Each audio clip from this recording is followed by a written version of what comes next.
Well, after a long drive down from Widmouth on our way to Padstow, I was able to stop in the middle road at Little Petherick, a small village just outside Padstow, and took some pictures and had some wonderful memories of a trip here in 2003 when I proposed to Emma, and she accepted. Amazing. And a couple of years later, March 2005, we got married in Cape Town. So a lovely start to the day with some superbly happy memories. Our walking then started in earnest from the delightful seaside village of Port Isaac. Right, here you go, Mum. This is Doc Martin Land. Dropping down from the cliff top through these rather cosy little cottages. Altaire's cottage with that tidekeeper's cottage. And there's the little beach, which I'm sure probably features in the stories. The schoolhouse with the school teacher in that Doc Martin apparently has given his heart to is just back up there. And one of the Golden Lion. Does that feature in the programmes? No idea. Rose Hill, who's she? Andy's having a mooch around. He's a bit more of an expert on Doc Martin. I can safely say I've never actually watched it. But why would that not surprise you? And pasties galore in Cornwall. Just give you heartburn. Is this a Doc Martin feature? Oh, it's got a dustbin and a refuse sack. Nicky B's pasty shop. Noah's Nook. That's trading. Yes, it's all very lovely anyway. And Dad's favourite organisation coming up, the RNLI.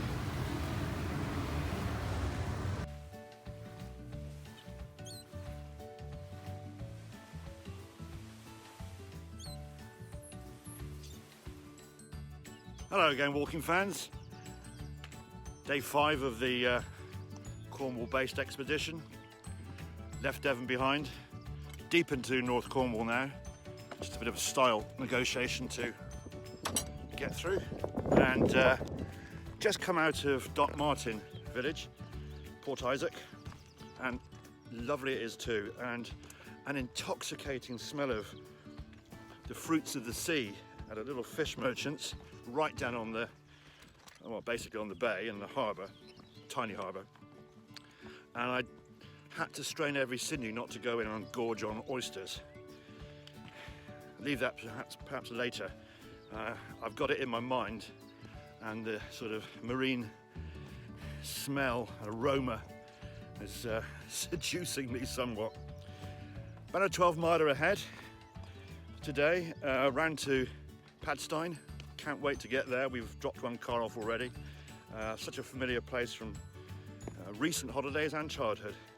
So looking forward to seeing that and starting off again there next week when hopefully we'll be coming back down celebrating the Rovers promotion. Fingers crossed for that. A few little climbs and descents between here and a place called Port Quinn. After that we head round the lovely headlands, pay tribute to Lawrence Binyon and his famous poem about the fallen. Polzeath, beautiful beach there, Pentyre Headland, down to Rock, through the sand dunes, take in St Enodoc and perhaps John Betchman's grave in the churchyard. Watch a few golf balls whistle by. And highlight to the end of today's walk is crossing the Camel on a ferry. How good will that be? And ahead of me lies quite a steep ascent out of this little valley, and it's beautiful, beautiful little bay behind. I mean, it really is just entrancing. Yeah, it's hard work at times, this path, but the rewards in terms of lifting and keeping them high, your spirits and your love of everything that's good in life, just kind of telescopes down into this glorious experience.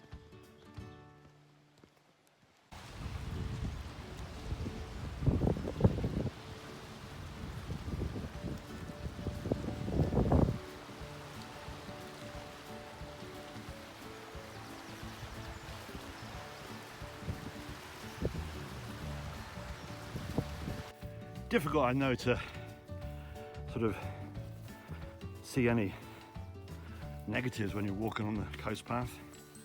It's all basically joyous. But if I had to pick my least favourite walking, roads would be it. Closely followed by this. This is, you know, often the case on some cliff tops. You're a little bit back from the actual cliff edge. Well, not here, it's right there. But a tall hedge on the seaward side.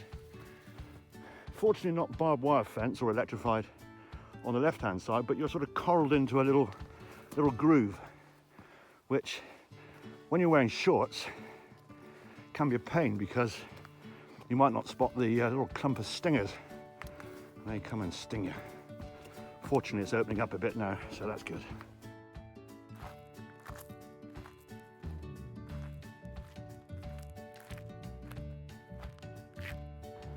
Well, I'm guessing that's the Port Isaac lifeboat cruising across the inflatable, cruising across the bay. Well, I'm walking my way around Callan Head and looking back towards where I've just come from. I've forgotten the name of the place, Port Isaac. And rather ominously down in the waters just beneath this cliff is a buoy, white buoy, and just to the left of it, a black flag, which seems terribly ominous. I wonder what that signifies. It can be marking a fishing area, because that would give it away to all the competing boats, but I'm intrigued as to what it is. Perhaps a nasty bit of submerged vessel or a sunken ship or some nasty rocks.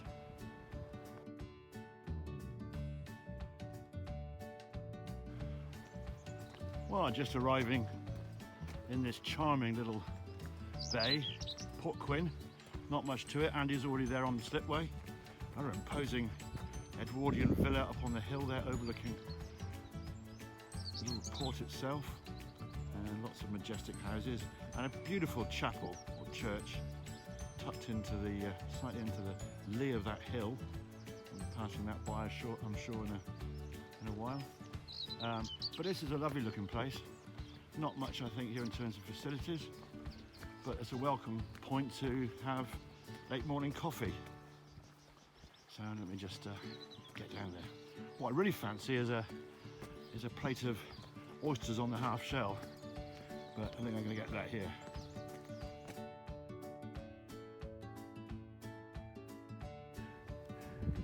We're at a lovely cliff top just outside of a place called Port Quin.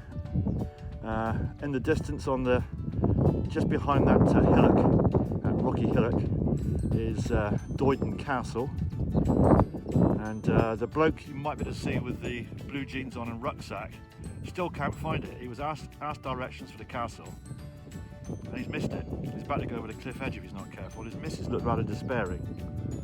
Anyway, that's not why I've stopped here. Andy and me have stopped because these are the first shafts we've seen actual close up and live in concert. So two fenced off, very deep, dark shafts into the slaty rock, and these would have been sunk for mining tin. And it's amazing to think that, you know, people, men, would have gone down there in a bucket on a rope.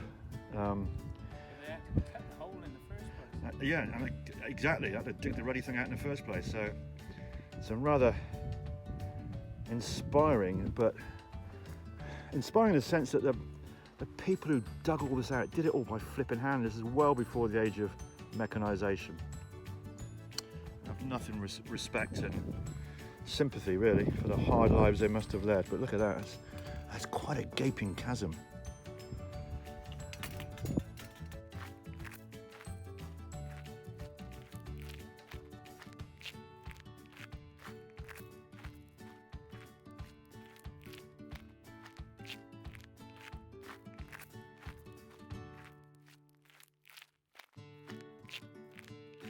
Well, here we are at the Lawrence Binyon Memorial on Pentire Point, and just had a funny interaction with a fellow, I won't call a coast walker, just a dog walker, who when I said I'm looking for I asked her where the memorial to Lawrence Binion was, and she didn't have a clue. I said, you'll know the poem as soon as I start, the part of the poem, as soon as I start reading it. And I read the first line, they shall grow not old as we that are left grow old. And she started laughing. And the reason why she was laughing is because I really should know that. I've been in the military all my life. So that's an SWCP highlight. And what a lovely place to have your good self memorialised. As many people, myself included, didn't realise the poem is actually enormously long. It's this one verse that everybody knows, certainly in Britain, and is read out every day still at the Menham Gate at 8 in the evening, it might be 6, but it's read out every day there in memory of those who lost their lives in the 1914 to 18 disastrous First World War. Pleased I found it.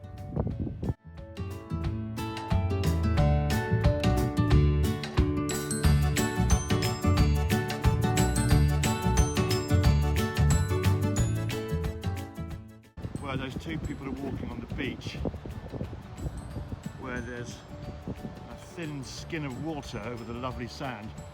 That's roughly about there, maybe a bit further up where the others are, where I took a photograph of you when you were about 18 months old in October 2003.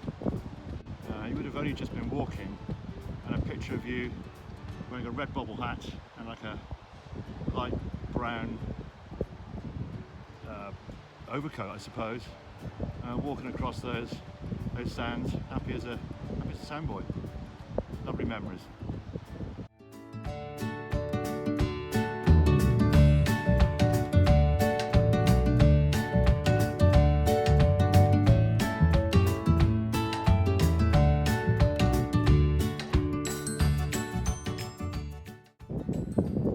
Hello honey, just a general view of where we are today. That's looking across the Camel estuary, Stepper Point, and the sand you can see on the sort of far side of the river estuary. That's the Doom Bar, a beer that I've drunk many times. I'm not particularly keen on it, to be honest, but it's a beer I've drunk. And as I come round, the light's not in the best position for it, but coming into centre view now, that is Padstow, my darling.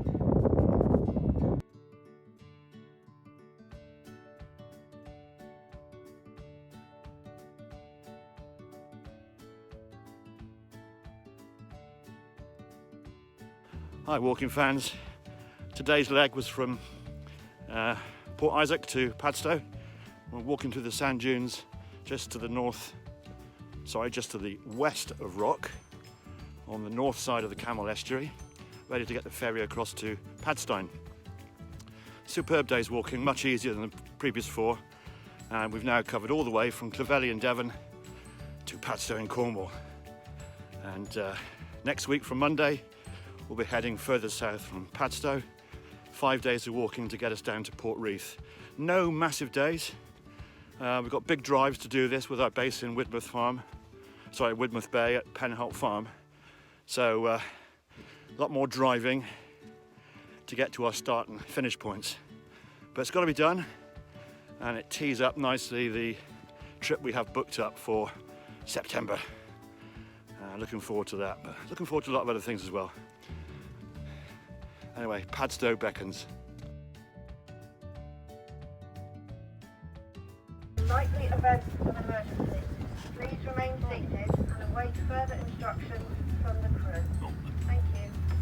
Okay, we've got a female skipper, which is great. We're leaving Rock behind, doing some kind of incredible pirouette.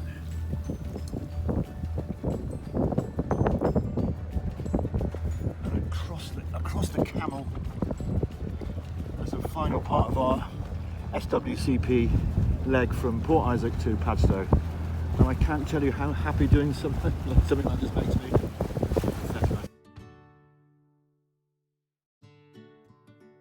Well, we're coming in for a crash mooring, straight up the ramp hopefully. Oh, a bit more pirouetting going on, or whatever the nautical term for it is. Where are we going now then?